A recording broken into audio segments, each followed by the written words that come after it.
I'm pleased to say I'm joined by one half of the newly crowned World Cup of Darts champions, Australia's number one, Damon Heta. Thanks for the time, Damon. How you doing? Yeah, magic, mate. Absolute magic. Cheers for having us. Well, it's still been less than 48 hours since you and Simon Whitlock made history for Australia and won the World Cup. I know you tweeted no words at the moment to describe what happened just after. Do you have any words now to describe what that moment was like? I don't think I'll ever have the words. I think when people watch it, I think just my expressions throughout the whole tournament probably says it all. Well, what have the last 2 days been like since lifting that trophy and coming back home? And I can imagine that the phone has been non-stop with messages. Are you still on a high from Sunday night? Just all the support. Yeah, my flight, like you said, my phone's been going mental, and like even still to now. And I've just been loving it all.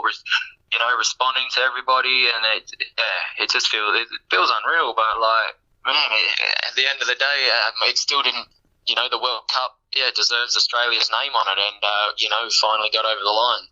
We last had you on our show just after you won that Players' Championship title a few months ago. Since then, you've been on a lot of deep runs. I think it was 5 semi-finals, a quarter-final between that title in Barnsley and the World Cup. How were you feeling about your form heading to Frankfurt? Yeah, I think I've had a bit of a mixed bag at the Pro Tours just before then. Everything was feeling good, and then from one game to the next, it changed. So, I don't know. I think my head's obviously always in the game. And then I just speak to my wife, and she pretty much tells me how it is as well, mate. So that's probably my best coach, you could say. Yeah.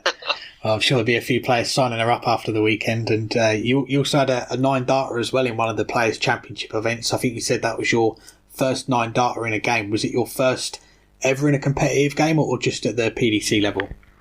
Nah, first ever, mate. First ever. I've had that many cracks at it. I couldn't even count on my fingers and toes, and of how many times I've actually missed the double. And I've gone for it different ways as well, and I finally got it, and it wasn't. I just kept my cool in that game because it wasn't about that. It was about the win at the end of the day. But happy to get over that hurdle as well. Well, speaking of 9-darters, let's look at your and Simon's run to this World Cup title. Started out with that win against Lithuania, and Simon just missing that double 18 for the 9-darter in the pairs. How gutted were you not to see that double 18 go in and make history with that first pairs 9-darter on TV?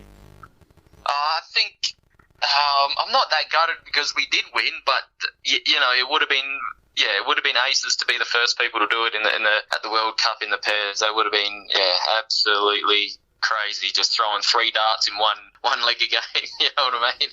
Yeah. Well, the second round we see Daniel Larsson take out that 1-3-2 with you sat on 28, win that decider in the singles, but you and Simon come through the pairs to book that spot in the quarterfinals, and for the first time we had all of the 8 seeds in that final day. What was it like turning up for that final day, seeing all of the big hitters still in the competition? Yeah, I think obviously just getting through that game was just a big sense of relief, and not only relief, we did come off not feeling the winners. Like, even though we won, I don't think we appreciated the win as much as our performance. And that's why we had that little talk on the shuttle on the way back to the hotel about just switching things up and stuff like that. So, but to walk into that room and it's still all the seeds and stuff. Oh man, it was. I think we were talking about it backstage when we were all in there, going, "Man, there's some talent in this room." It was definitely a hard day to get through, and you mentioned there switching the order between you and Simon on that final day. For our listeners, how does that process work, picking the order? Is there a deadline that you've got to tell the PDC who's going first, who's going second?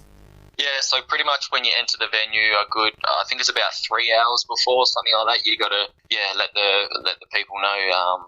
Obviously, it's anonymous who you say goes first. Otherwise, and they say the captain gets to pick, but it wasn't really like that with us. It's always a team. You know what I mean?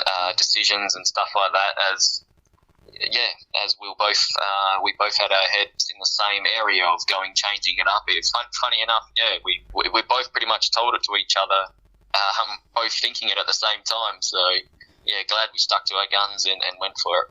Yeah, it turned out well, and let's look at that final day. Belgium in the quarterfinals, and despite 100 average from himself, Dimitri van den Berg gets the ball to win that first singles, and when Kim Huybrechts throws in that 170 against Simon Whitlock, what's going through your head backstage? Oh, man, that was, yeah. Backstage, I just sunk in, like, you know, the feeling inside just sunk, and I was like, no. So I just, you know, I was like, you know what, Simon's playing. Like, he played an absolute great whole tournament. I'm like, all right, if this is the time is now for him to kick in and show what he's made of. And sure enough, he stepped up to the plate. And, I knew when we're going into that doubles, I have to, you know, pick my game up. That whole Sunday, I had to pick my game up, and I knew it. And I was just keen for it, absolute keen. So, yeah, I'm glad I did turn up on a Sunday. Yeah, we definitely saw that. Simon pulls out that strong leg in the decider, takes it to the pairs, and you and Simon produce one of the best pairs performances we've seen at the World Cup, that 109 average 4-0 win. How did you two then bring yourselves down after a game like that and refocus for that final session? Yeah, I told him, I said, well, let's not keep celebrating too much, mate. We got bigger fish to fry. So it was, it was a bit hard, but I think I like riding on a high like that, so I sort of just kept myself pumped and in the moment, and I was back on the board within 5 minutes after it, thinking about the next game. So I sort of, and there's times like now to take it all in and re-watch and re-enjoy it, I guess. Yeah. Well, the semi-finals, you're up against England, Michael Smith in that first singles, and you punish him for busting that 72. You come back and win in a decider. How much belief did a result like that give you? Yeah, it was that was huge. Obviously, it was huge for obviously to get that first game out the way, and then you know what I mean. It eases the pressure off Simon, puts the pressure on the number one seeds. You know what I mean. So they were the ones.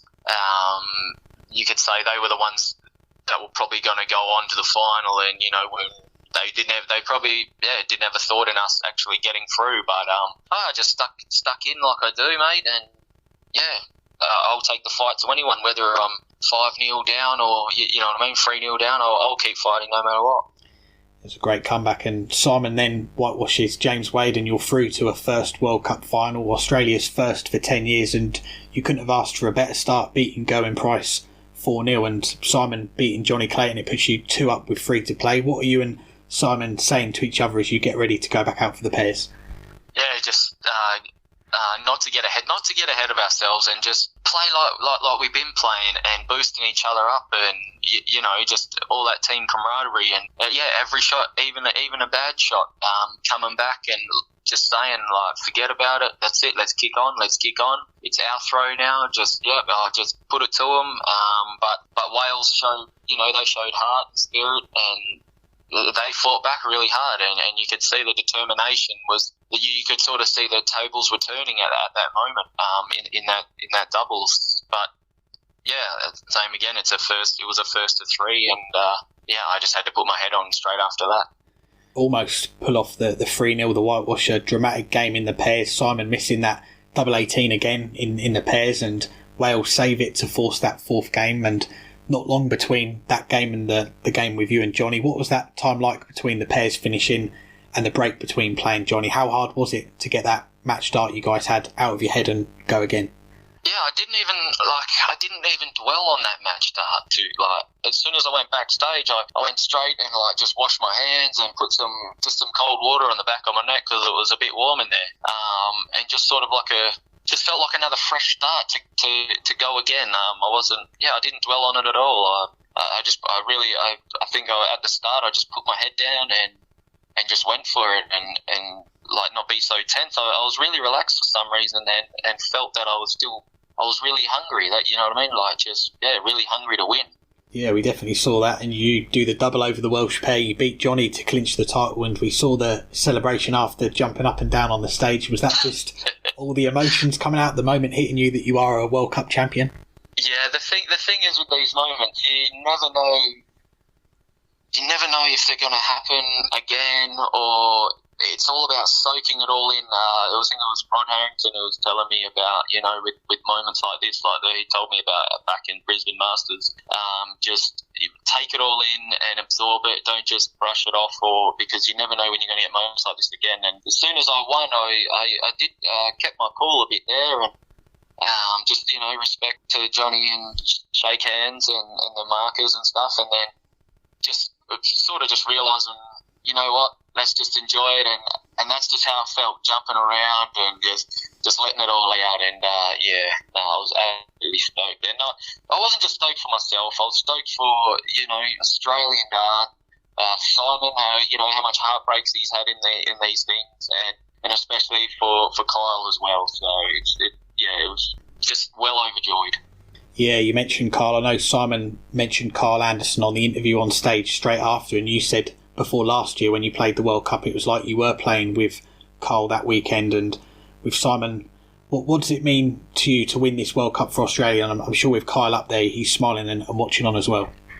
Yeah, it's absolutely massive. I mean, last year was just a lot of emotions running high, and it was always, we're probably always going to battle through that no matter what, you know what I mean? And I think we still played well last year, but just unlucky. And then, this year we sort of, played with a bit of, a bit of free spirit. We were geeing each other up, having fun as well, and some serious moments. It felt like a up and down tournament myself, but yet Simon, I knew from the start, I said it before we even started in a few interviews about how Simon gets up for this World Cup and how he's just a beast in it.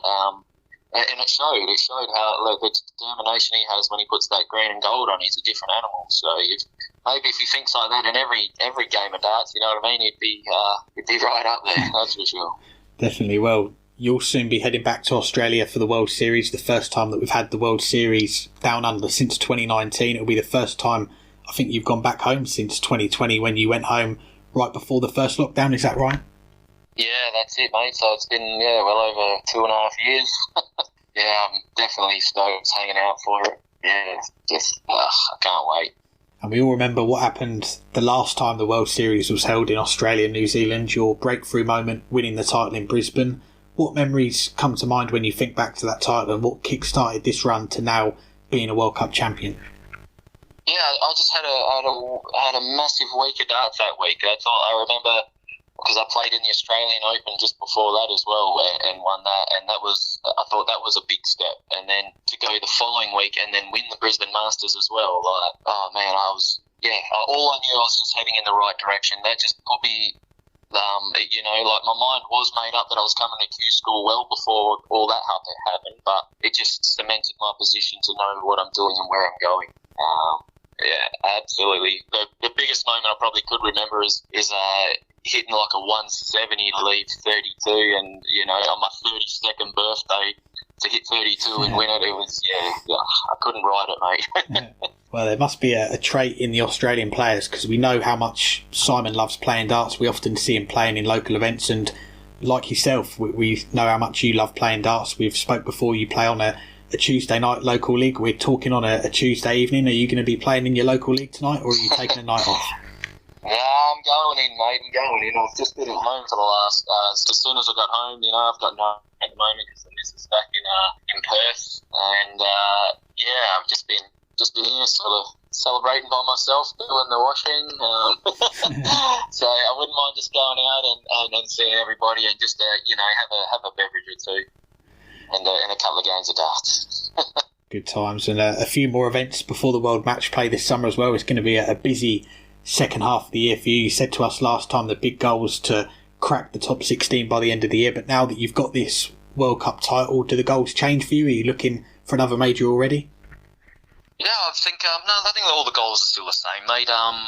When it comes to these majors now, I'm not just gonna, I think I'll be a bit disheartened if I only get knocked out in the first round. I'm definitely going to be working really hard towards it all. You know what I mean? I know that it's definitely the schedule's so massively busy, but I'm thriving on it and I'm enjoying it, and I'm just all about darts. You know what I mean? So bring it all on. And lastly, most importantly, I'm sure a lot of our listeners will want to know the answer. Of course, you both got a medal for winning the World Cup, but there was one trophy between you and Simon. How does that work? Who gets to keep the trophy? Oh, it's all about respecting your elders. So he's got the trophy for the first 6 months, eh? Well, Damon, it's a pleasure to chat to you so soon after the World Cup. Congratulations again to you and Simon on lifting the title, and we wish you all the best for the World Series coming up and everything else that's coming up this year as well. Yeah, massive, mate. Cheers. Thanks a lot.